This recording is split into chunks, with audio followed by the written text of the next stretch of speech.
No one in Mercy's village ever believed that love could turn into pain so deep that even the earth would cry for a mother's heart.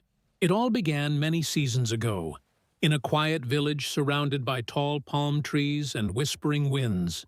There lived a woman named Mercy, gentle, humble, and strong like the roots of the old baobab tree that stood at the edge of her father's land. Mercy was not rich in gold or land, but she was rich in love. Her two sons, James and Daniel, were the light of her world.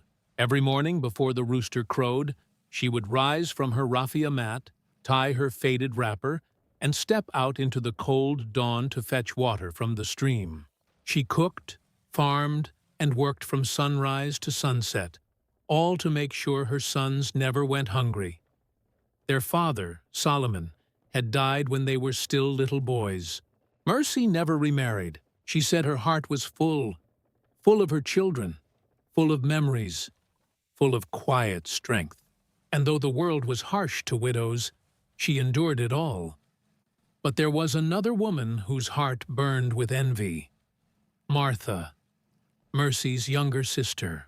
Martha was beautiful and ambitious, but her soul was darkened by jealousy. She could not stand how the villagers respected Mercy, or how Mercy's sons loved her dearly. Martha's own son, Patrick, had grown lazy and arrogant, and instead of correcting him, she blamed the world, and especially Mercy.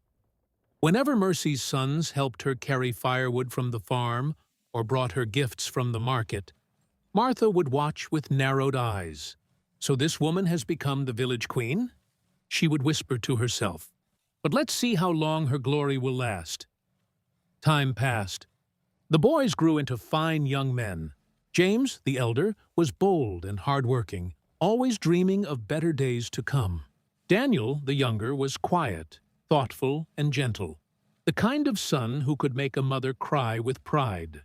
Together, they promised Mercy, "Mom, one day we'll change your life. You'll never suffer again." Mercy would smile through her tears and say, "My sons, may the heavens bless your hands. All I ask is that you never forget the value of love." The day they both left for the city was a bittersweet one. Mercy packed roasted plantain and ground nuts for them. She held their hands and prayed long under the morning sun. "Go and chase your dreams," she told them, "but never forget where you came from." They hugged her tightly, their hearts full of hope. Martha, standing by her hut, watched with hidden anger. She muttered, "Her sons will come back rich, and she will walk like a queen. What about me? What about Patrick? No, that cannot happen. Mercy must not enjoy what I have been denied." As months turned into years, Mercy's home became quieter. Yet she found peace in her routine, tending to her small farm, visiting the market, and praying for her sons. Sometimes she would sit under the mango tree and imagine James and Daniel in the city, working, smiling, maybe even sending her something one day. Then, one evening, the sound of a horn broke the silence. A small car stopped in front of Mercy's house. James and Daniel stepped out, dressed in clean shirts and shoes that shone like mirrors. Mercy's heart nearly stopped. She screamed with joy, running barefoot to hug them. "My children! My eyes have seen my glory." That night, laughter filled the compound. The neighbors gathered, music played, and the smell of jollof rice filled the air. Mercy danced like a girl again, thanking God for her son's success. James and Daniel told her how they had started small businesses and were doing well. "Mama," Daniel said, holding her hands, "we came to take you with us to the city. You deserve comfort." Tears rolled down Mercy's cheeks. "Oh, my sons," she whispered, "you have made me the happiest woman alive." But while joy filled Mercy's home, darkness grew in Martha's heart.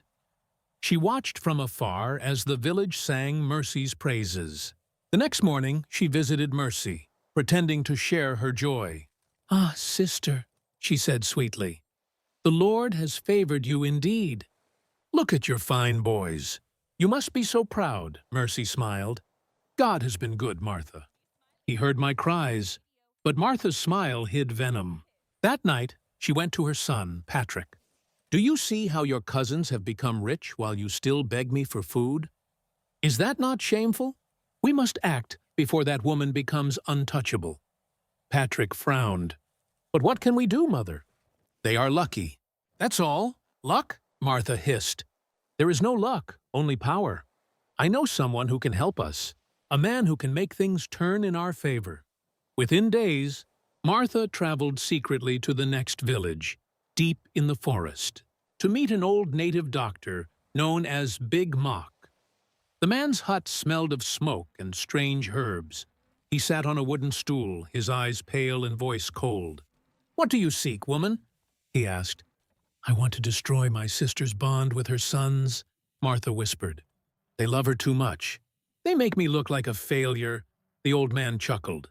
"Love is strong, but jealousy is stronger when fed with evil. Bring me a piece of your sister's cloth, and I will do the rest." Martha nodded eagerly. That night, she stole into Mercy's room while she slept, cut a small piece of her wrapper, and hid it under her dress. The next morning, she returned to the forest and handed it to the native doctor. Big Mock chanted strange words, dropped the cloth into a calabash filled with black water, and blew smoke into it. "When her sons see her next," he said, "they will hate her as if she were a snake in their path. They will forget her love and believe lies you plant in their hearts." Martha smiled darkly. "That is all I want." When Mercy and her sons prepared to leave for the city, Martha offered to pray for them. "Let me bless your journey," she said, placing her hand on James's head. But her lips murmured the incantation Big Mock had taught her. The moment they left, the charm began its work. In the city, Mercy lived with her sons in a fine house. At first, everything was perfect. They bought her new clothes, took her to restaurants, and treated her like a queen. But slowly, things began to change. James started getting angry easily. Daniel became distant. Mercy didn't understand why. When she cooked, they complained. When she prayed, they frowned. Rumors began to spread, and people whispered things about Mercy that made her sons suspicious. Martha had not been idle. She called them from the village, pretending to care. "Ah, my sons," she would say sweetly over the phone, "I had a dream. I saw your mother doing strange things. Be careful. Not everyone who smiles means well."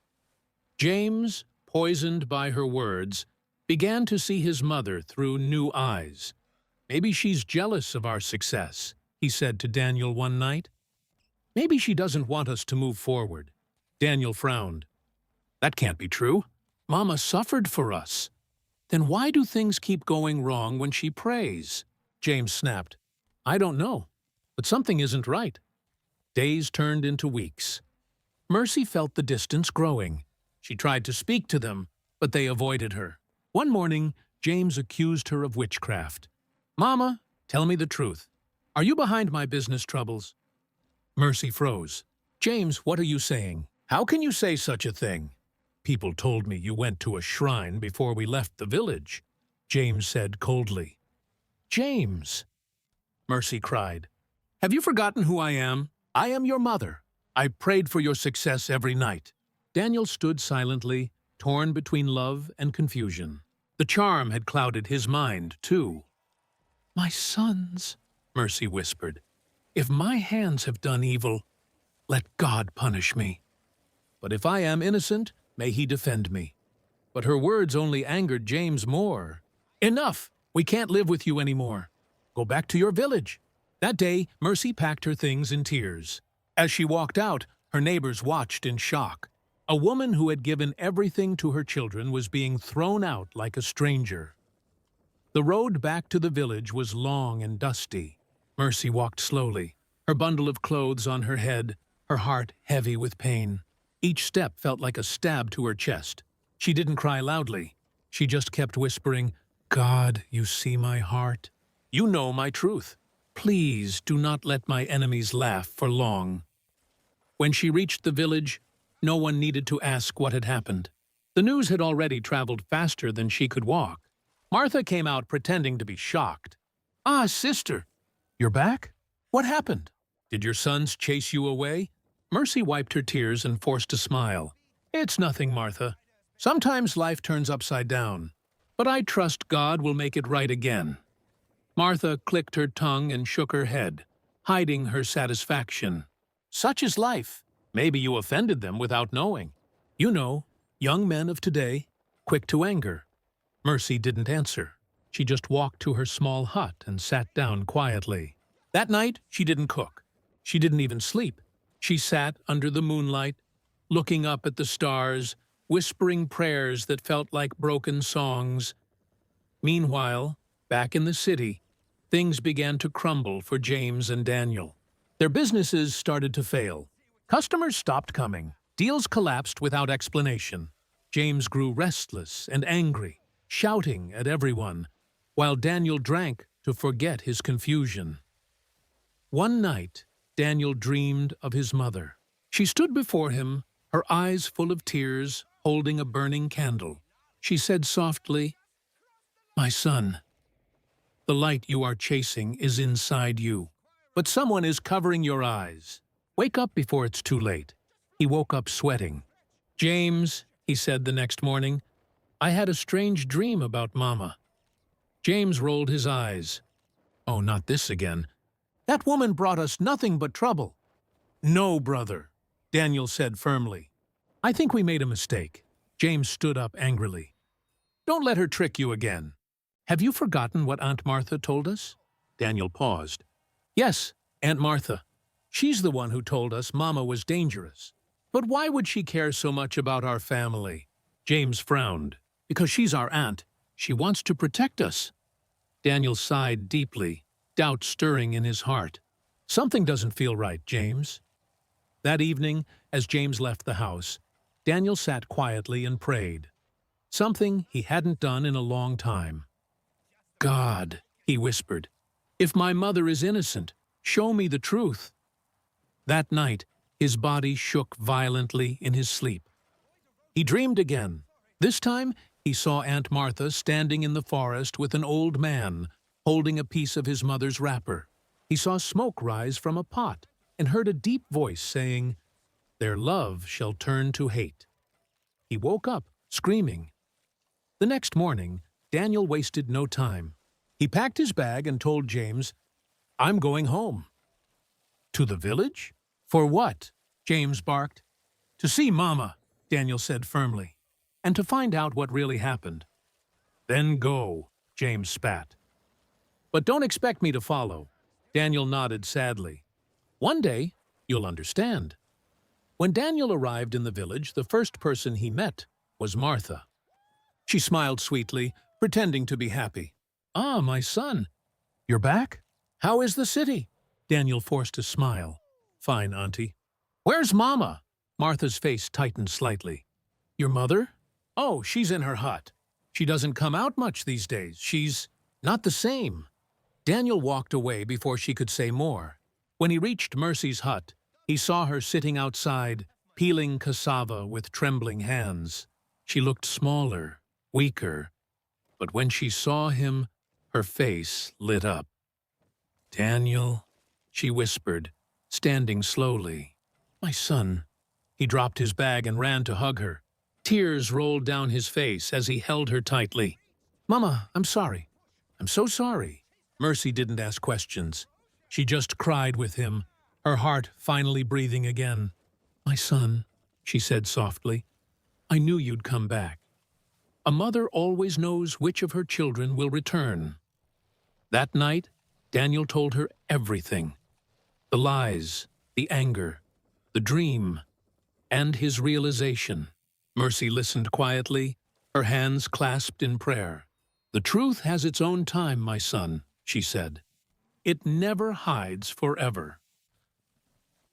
The next morning, Daniel decided to visit the spot near the old mango tree where he and his brother used to play. As he walked, something caught his eye, a strange glimmer beneath the soil. He bent down, brushed the dirt aside, and gasped. There, half buried in the ground, were tiny sparkling stones. He ran to fetch a hoe and began digging carefully. Within hours, He unearthed more golden stones shining in the sunlight. He couldn't believe it. He took a handful to the village chief, who called an expert. It was true. Gold had been found on Mercy's land. Word spread like wildfire. People came from nearby villages to see it. Martha, hearing the news, nearly dropped the bowl she was carrying. "Gold on her land? That old woman?" she exclaimed. "No, that's impossible!" But it was true. The government later sent officials who confirmed it and offered compensation for the land. Overnight, Mercy's life changed.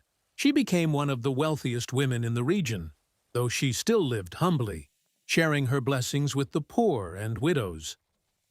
Daniel helped her manage everything with honesty and gratitude. He built her a fine house and told her, "Mama, this is your time to rest." One afternoon, while they sat outside enjoying the breeze, a young woman approached, Blessing, a kind-hearted teacher from a nearby town. She had come to visit Mercy after hearing her story. Blessing was humble, respectful, and full of compassion. Daniel felt something stir in his heart the moment he met her. Days turned into weeks, and soon, Blessing became part of their daily life. She helped Mercy with household chores and often read the Bible with her in the evenings. Mercy smiled one day and said, "Daniel, that girl has a good heart. Don't let her pass you by." Daniel blushed. "Mama, please." But deep down, he knew his mother was right. Meanwhile, in another corner of the village, Martha's fortune was collapsing. Her son Patrick had been caught stealing from the village shop. People began to avoid them. Even the small trade Martha did at the market stopped bringing profit. It was as if the very earth had turned against her. One night, while she slept, she dreamed of Obofo, the native doctor. He appeared before her, his eyes burning like fire. "You asked for evil, and evil you shall receive," he said. "The charm you planted has turned against you. The one you cursed has been blessed, and now your own blood shall taste your tears." Martha woke up screaming. Patrick rushed in. "Mama, what is it?" She looked at him, trembling. "We are finished, my son." In the weeks that followed, Patrick fell ill, a strange sickness that no medicine could cure. Martha went from healer to healer, but nothing worked. Each night, she could hear whispers outside her hut, like voices of spirits reminding her of the harm she had done. Finally, in her desperation, she went to Mercy's house. She stood at the gate, weak and ashamed. Mercy was surprised to see her. "Martha?" she said softly. "What brings you here?" Martha fell to her knees, crying. "Sister, forgive me. I destroyed myself trying to destroy you. The charm I made to turn your sons against you has turned against me. My son is dying, and I have no peace." Mercy stood silently for a moment, tears filling her eyes. Then she said, "Martha, why? Was my happiness such a burden to you?"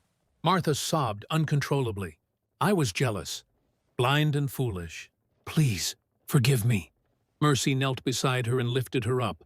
"Martha, I forgave you long before you came. I only pray God forgives you, too." That evening, Mercy and Daniel followed her to her hut. They prayed for Patrick, but his sickness was too far gone. By dawn, he was gone. Martha wept bitterly, holding her son's body. Mercy stayed by her side, comforting her as only a sister could.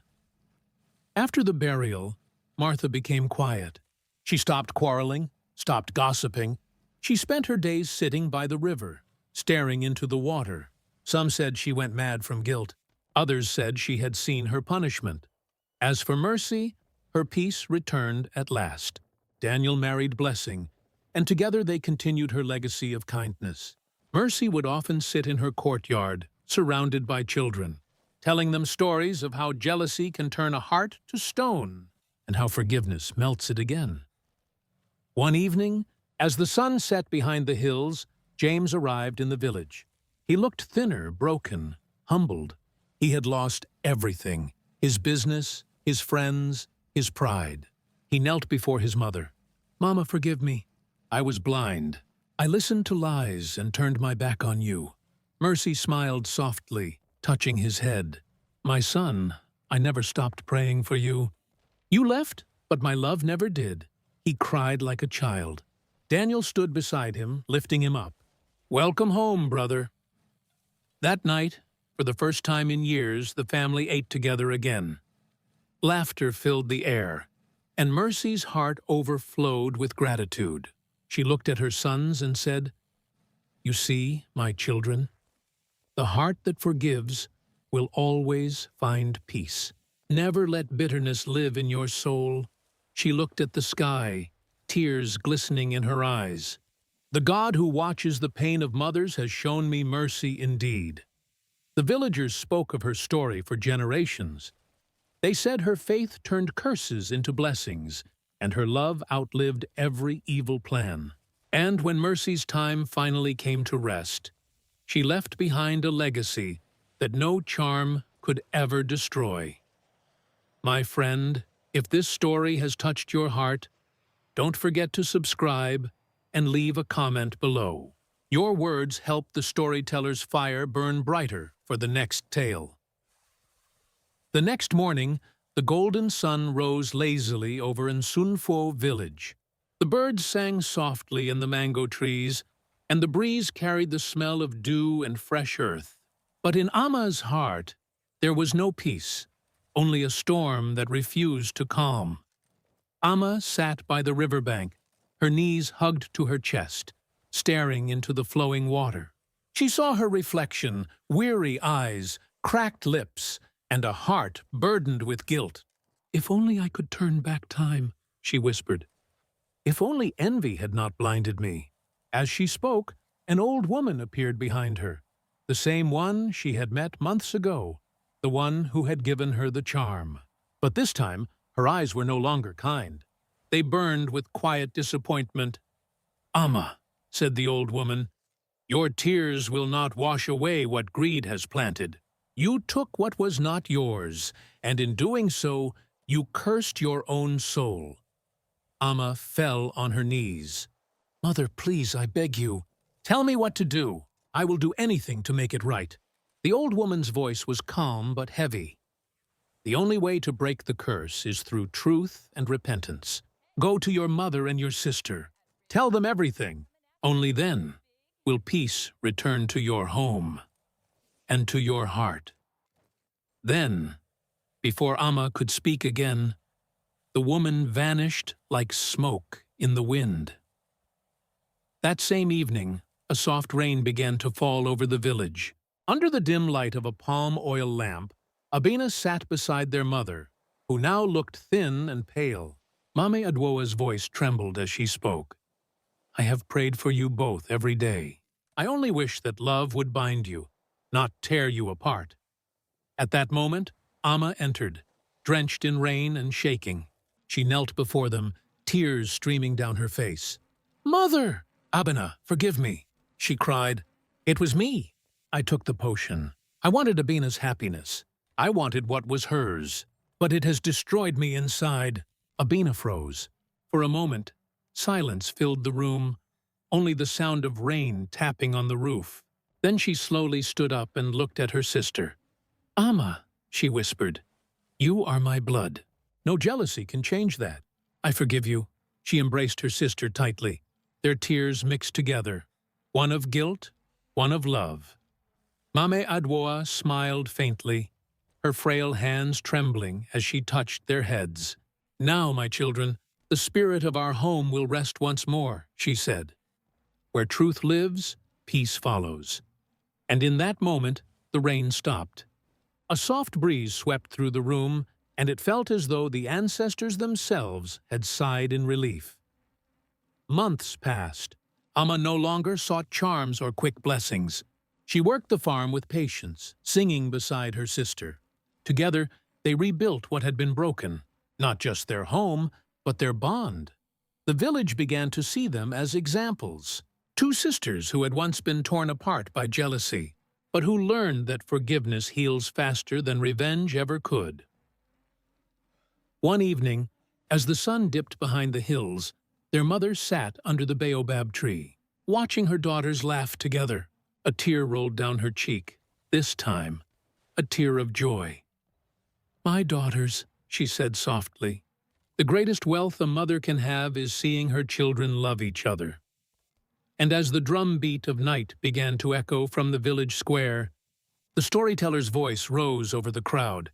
In every family, jealousy is a spark that can burn down a home, but truth and love are the rain that can quench it. And so, dear listener, let this tale remind you, no matter how far envy drives you, the path back home is always through forgiveness. The end.